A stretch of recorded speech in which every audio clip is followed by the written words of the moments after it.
This is the story of McStay family's disappearance in 2010, which was a mystery that baffled investigators for years. The family of four, Joseph, Summer, Gianni, and Joseph Jr., vanished from their home in Fallbrook, California without a trace. 18 months later, their remains were found in a shallow grave in the Mojave Desert, identified through dental records. The murders of the McStays were a horrific crime, and investigators were determined to find the killer. They followed up on hundreds of leads, but they were unable to make an arrest. However, in 2014, they finally had a breakthrough. The murder trial of McStay family has been delayed several times, and it is unclear when it will finally go underway. This is a frustrating situation for the victims' family and friends who have been waiting for justice for years. In January 2010, authorities stumbled upon evidence that someone had utilized the family computer to research travel to Mexico. Additionally, this individual sought information about obtaining passports for the two young boys.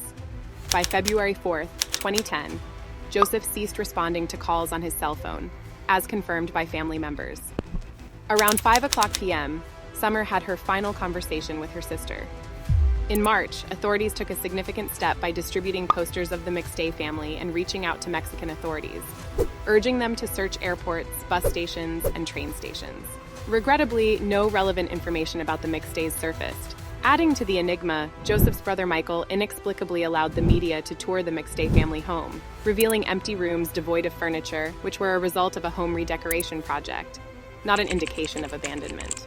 The perplexing nature of the case extends to the unanswered question: what compelled the entire family to abruptly depart from their home and make an attempt to cross the Mexican border?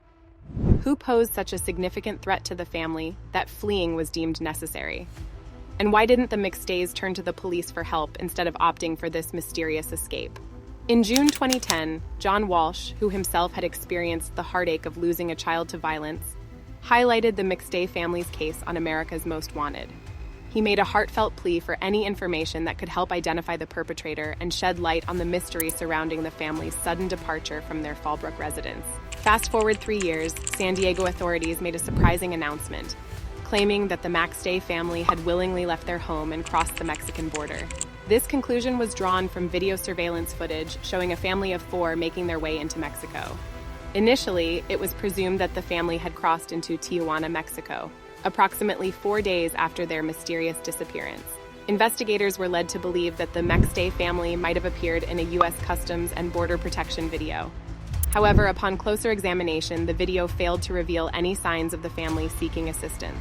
There were no indications of forced entry either at their Fallbrook residence, situated about 70 miles north of the border, or in their SUV parked near the border.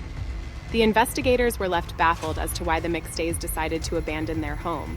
With no clear answers in sight, the case was eventually handed over to the FBI, signifying the complexities that lay ahead. Approximately 4 years after the McStays' puzzling disappearance, Charles Merritt, Joseph's business partner, was ultimately apprehended and placed under suspicion of first-degree murder in connection with the deaths of the entire family. Detectives diligently examined the family's vehicle and gathered DNA swabs as part of their investigation. In February 2014, the DNA evidence underwent renewed scrutiny, and criminalists successfully linked the DNA found in the trooper to Merritt. During the time of evidence collection, SDSO investigators conducted an interview with Merritt. On February 17, 2010, he claimed that he had been in the trooper with Joseph McStay approximately 6 weeks before the family's vanishing act. Merritt insisted he had merely occupied the front seat and had never assumed control of the trooper's wheel. According to a detective, Merritt made several remarks about Joseph in the past tense, using phrases like "Joseph was," which raised suspicion among investigators. This led them to believe that Merritt might have been aware of Joseph and the family's demise. In subsequent interviews, Merritt revealed his dislike for Summer McStay and another business partner he and Joseph had collaborated with. He even made a seemingly non-incriminating statement, saying, "If I were ever going to commit murder, it would be with him," referring to the other business partner. During the detective's conversation with the business partner, he disclosed that Joseph had lent Merritt $30,000 to settle a gambling debt, and that Joseph intended to terminate Merritt's employment. Both men were partners in Earth-inspired products. For years, the prevailing belief was that the McStay family had voluntarily departed from their home. However, a family friend provided investigators with specific details that led them to suspect a far more sinister reality. The the likelihood that the McStay family had been brutally murdered inside their Fallbrook residence. For instance, the cover missing from a futon was discovered wrapped around Joseph's lifeless body at the desert gravesite. Nearby, a sledgehammer was found, and the autopsy revealed that the 4-year-old McStay boy had sustained 7 blows to his head. The horrifying scene continued to unfold as Joseph McStay was found with a cut-off extension cord tightly bound around his neck. His body was enveloped in a white towel, securely fastened with a tie-down strap.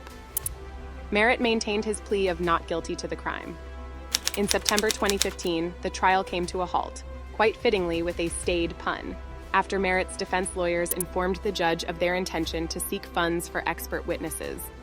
It is regrettable that Merritt couldn't have utilized the $30,000 he had borrowed from McStay for this purpose. Clearly, Merritt demonstrated his adeptness in navigating the legal system. As the nation waits in anticipation, the outcome of the McStay family murder trial remains uncertain.